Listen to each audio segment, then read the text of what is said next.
Another week, another BSM video visit, and this time we are giving you the, what is it they call it on Red Zone, Jason? Is it the quadruple box? Well, this is a trifecta, I was about right? to say we're going. Yeah, there you go. We're going to a triple box, the trifecta. Unless you see a fourth guy that I don't. No, I don't. I was trying to think of a way that I could not call it a three-way. As Brandon Contes, reporter for Barrett Sports Media, joins us on today's video visit. I wanted to get you guys together and talk about something that our columnist Andy Mazer wrote about today. And this came out of an email exchange he and I had. Andy, as you know, has some history with doing Major League Baseball play-by-play. He does NBA, what is it now, the G League. He does the Bulls teams play-by-play for that. So he's got a long history of play-by-play in his past, not only because of the odd events we're seeing now. You know, we just had the horse tournament on ESPN. They had their NBA 2K tournament. I think FS1 is going to do an MLS FIFA 20 tournament. We're seeing all sorts of changes in broadcasting, and I asked him if he thought that we might see any of these things stick around. And I think because of his background, Andy really seized on you can't have a game broadcast without a play-by-play guy.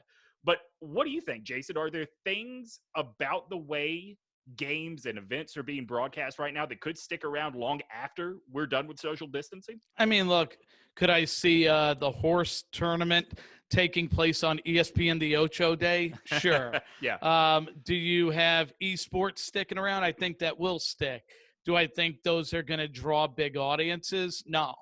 I think they'll have an audience. It's a niche thing, but I don't think it's ever going to be on the lines of what we're used to as American sports fans with, you know, bigger events. But, you know, what I thought was interesting in Mazer's piece, and I thought he was dead on, is you realize how much the play, you know, everybody likes to say, oh, you don't need the play-by-play broadcast. Just give me a good game. Right? Until you have a bad play-by-play broadcast or no play-by-play broadcast. And then all of a sudden you go, yeah, I kind of really like when I have a good announced team. And his point was dead on about that. I thought, yeah, you know what? I think that is such a difference maker. And I don't care if the guy is doing it or the girl is doing it from home, from a hotel room. Just give me somebody to tell some stories while the game is on. Yeah, you know, one of the things he hit on, Brandon, is that at least as soon as live games come back, you're going to have somebody or two or three somebodies in the booth just explain what the hell has been going on and where we are right now, particularly if we're looking at, and Jason and I have talked about this a lot, what happens if in January every college sport comes back at one time and there is a really crowded marketplace on television? You're going to have broadcasters to explain why we're seeing Alabama versus LSU on a Wednesday night. Right, and to what Jason was just saying also is I'm somebody that when ESPN is looking to throw $20 million at Peyton Manning, I'm wondering why, because I'm watching Monday Night Football regardless. Right. But then recently I was watching on SNY, just on social media, on their Twitter feed, I was watching a video game broadcast of a Mets game against the Nationals, and Gary, Keith, and Ron were calling the game. And if it wasn't Gary, Keith, and Ron and they had simulated broadcasters, I'm not paying attention to it. But because it was Gary, Keith, and Ron, I was tuned in significantly longer than I would have been. So I do think the having the right broadcasters does actually make a bigger difference than I ever even realized it did before this. I want to sort of use what you just said there to springboard onto something else. Jason, big news last week was that Drew Brees decided that his broadcast future is going to be with NBC when his playing days are over, not ESPN. I have never seen Drew Brees say anything interesting in all the times I've ever seen him interviewed. So Brandon talking about the right broadcaster does make a difference. Is it name or is it expertise? I think it's a combination. Go back to when Tony Romo played. Tony Romo spoke well. He was eloquent. He smiled. He had good energy, but you couldn't say, oh, my God, I can't wait for Tony Romo to speak. Drew Brees commands a huddle. He's obviously got a lead, so he is talking to a lot of people. We may not see all of that, but he speaks eloquently. He does have good energy. Maybe he's not the bombastic opinion guy that you're looking for, or the critical analyst that we grew up on, like John Madden, who was excellent at that. But here's the thing. They would not be throwing major money at him if they didn't believe he could step in there and do it. Right. And Tony Romo, if you go back to when that situation took place, don't forget Fox at that time was about to do the same with Jay Cutler till he decided to play. If you've got an ability to speak, they'll teach you some of the ropes on a few other things. I was shocked, honestly, that ESPN didn't match that. Not because Drew Brees is going to be the next Romo, but because Monday Night Football for a while has had an identity crisis with the broadcast talent. That's, I feel bad because there's some decent people that have been part of it, but it hasn't hit. Yeah. So if you're not ready to go into this year with a home run cast, which is where we are right now, nobody feels they have a home run cast yet. Why not roll the dice, be prepared for down the road? Because essentially what came out of that Drew Brees situation is he went back and said, if you want to match it, and they turned it down, which I'm going, all right, either A, they don't think he's good, or now they're worried about price. Right. Like you're going to have to pay a hefty price tag for one of these guys anyway. Can I, real quick, because I want to get into something else that ESPN is doing here, but can I give you a name that is a superstar that is already in-house that I don't know why he hasn't been talked about? Randy Moss would be excellent as the analyst for Monday Night Football.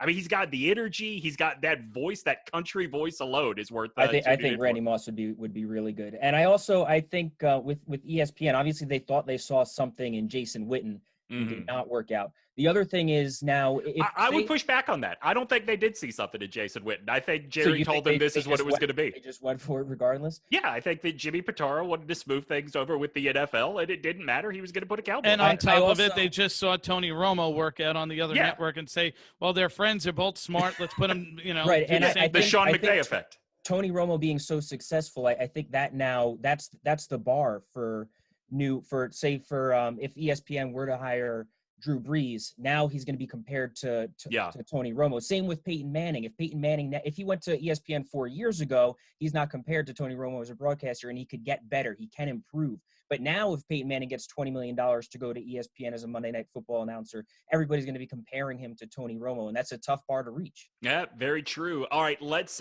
pivot to a different sport, something ESPN has expressed interest in doing. At the time we're recording this, no deal has been made.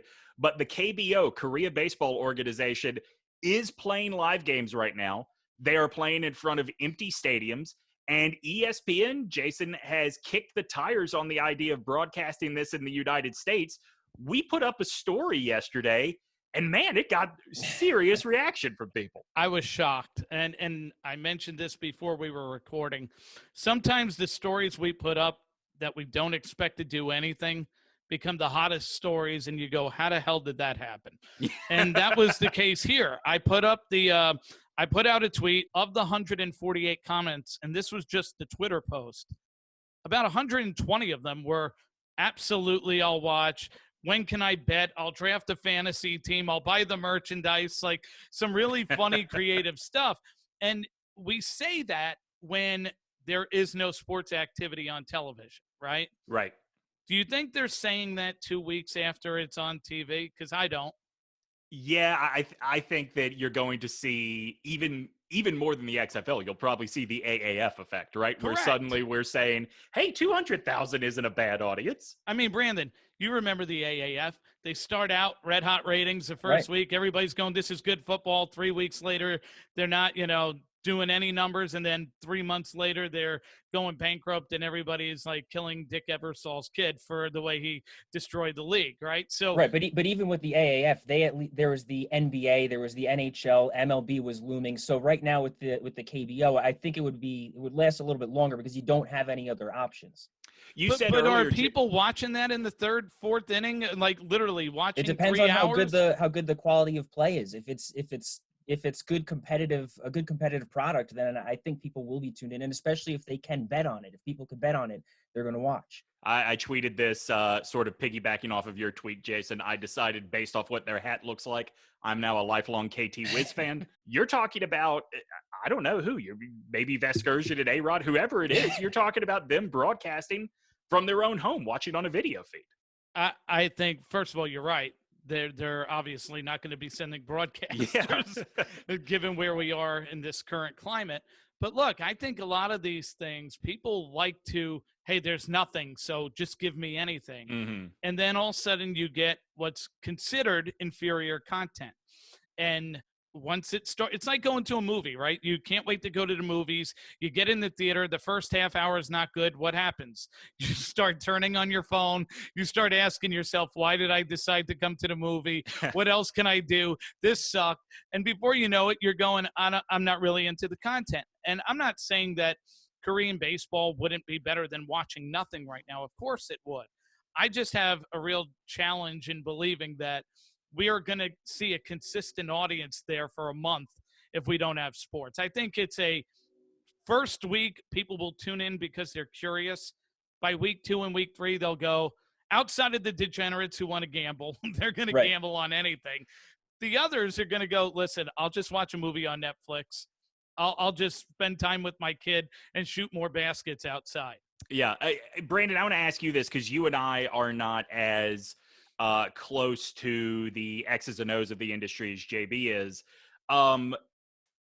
Even if Korean baseball comes on and we're getting live games, that's still being played in front of nobody. That is going to give you some level of access to players that you haven't had before, just by virtue of you can hear the banter on the field now. If that's what we're getting when the major American sports that we all know and love and follow come back, can you foresee that becoming something that fans latch onto and want to see going forward? Or do you think that do you think we're set up? Maybe this is a psychology question, not even a sports question. Do you think we're set up to go back to what we had? I can't imagine that the players would agree to that. I think the players union would step in and not, especially, I mean, we saw what happened with NASCAR earlier in the week when there was, over the weekend, they were doing the simulated game and there was the simulated race, and the NASCAR driver said the expletive, the racial slur, and he's now in a lot of trouble. Should be pointed out, said it twice, once after he was told everybody could hear you. I mean, I can't imagine NASCAR. The Kevin Garnett, Carmelo Anthony, the Honey Nut Cheerios situation from years ago, like that type of thing. I don't know that the Players Association would be okay with that happening. From a fan standpoint, yeah, I want to hear everything that they're saying. I want to hear that sort of that banter, even if it does cross the line. I want to know who's saying what. I told you this. I told you this when we spoke yesterday. The NBA 2K tournament was a bummer because I wanted to hear those guys call each other trash. Right. And maybe it's something that they would put on an app, or you could have a separate feed. Yeah. But I still think that there'd be too many players that are concerned that they're going to say something that's going to hurt, that it's going to cost them an endorsement deal or something like that. The WWE for about 5 weeks have been running programming without an audience. Mm-hmm. And it has been hard to watch. Yeah. And the audience in that time, Fox Sports went into their deal with the WWE expecting 3 million fans a week. The last time I looked, the numbers for WWE right now are fluctuating around 1.8 to 2 million, which is way off. Okay. Mm-hmm. Now they were already down below 3 anyway. They were at like 2.3, 2.4. But when you lose 25% of your audience, it's because the entertainment of it is just not good enough. Yep. Baseball coming back or NBA coming back, of course I'd be all for it. I would go and I would sit down and watch. But if the presentation is not great, if I can't feel like I'm a fly on the wall and they're not doing more like dramatic storytelling inside of the game with some features produced and stuff, if it's just watching guys at an empty minor league baseball field compete, I'd go, well, then what the hell's the difference with spring training? All right, we need to get out of here in just a second, but this is going to be the last time we do a video visit before The Last Dance. The Michael Jordan documentary on ESPN makes its debut. What are we expecting ratings-wise? I mean, I don't know if the online hype is really going to translate to people watching a documentary live. Brandon, you want to go first? Yeah, sure. I think it's going to do great ratings because I think people are buying into that hype. And because 30 for 30s have been so successful in the past, there's a track record for having a high level expectation. I think also you can't right now go to a movie theater. So you're looking for new content. You're looking for some sort of drama. The OJ documentary series they did was well received. And that was well received while everything else was going on. Mm-hmm. First of all, this is the most popular athlete of my lifetime.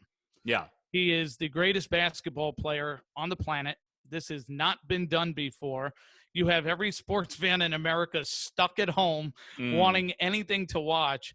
If they don't do monster numbers on this, anything they do is not going to do monster numbers. And I think sports radio shows should brace themselves for the amount of Michael Jordan versus LeBron James calls they're going to get over the course of the next few weeks. Oh man, Mount Rushmore season came early this year.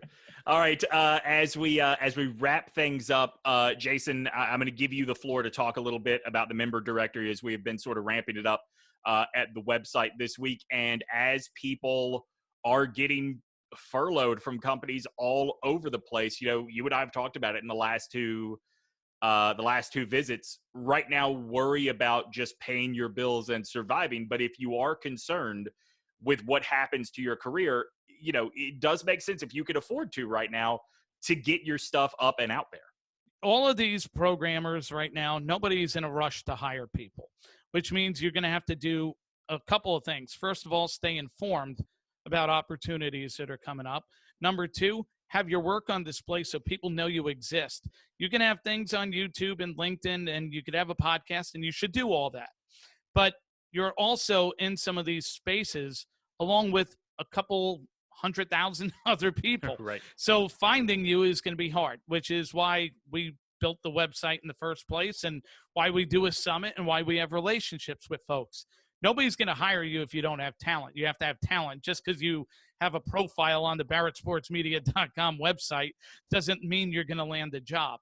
But if you have good talent, if you've got good audio, good video, if you're the right kind of fit for a certain market and you stay updated when opportunities come along, we remind you of them. That's why you invest in your career. I always tell people the best investment you can make in your career is the one in yourself. And so, we charge $15 a month. Right now, honestly, I would tell people, have this on your back burner. Don't worry about rushing to sign up today. If they're in hiring freezes, I don't want to just take people's money right now. But this is going to be something that you're going to want to be part of. If you're an established star or you're an aspiring broadcaster, reaching the right people is critical.